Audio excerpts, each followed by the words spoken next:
Yeah, yeah. Kongo, nchi ya uzuri, misitu mikubwa, milima mirefu.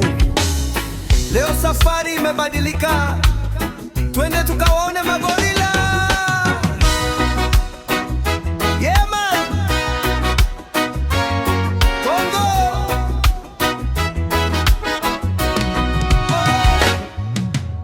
Kutoka mbali tunaanza safari, Kongo inatuita kwa moyo wa safari. Njia za misitu, milima ya kijani, mandhari ya kuvutia, hakuna kama hii. Watalii wanafika kwa hamu kubwa, kutazama magorila ndani ya pori. Safari yenye raha, safari ya kipekee. Kongo imefungua mlango wa utalii. Twende Kongo, twende Kongo, tukaone magorila porini. Twende Kongo, twende Kongo, safari ya maisha, safari ya kipekee. Magorila, magorila wakitembea ndani ya misitu. Kongo yetu, Kongo yetu, uzuri wake dunia ijue.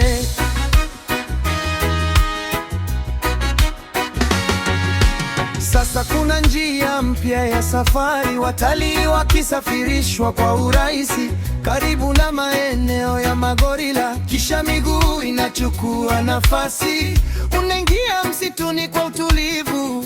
Mwongoza safari mbele yako, unasikia majani yakitikisika, moyo unapiga dududu.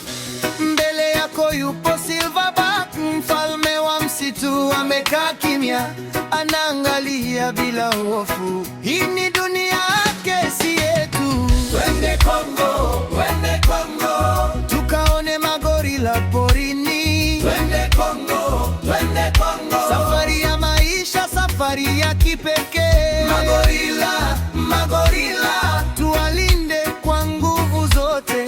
Misitu yao tusiangamize, kizazi kijacho kiwaone.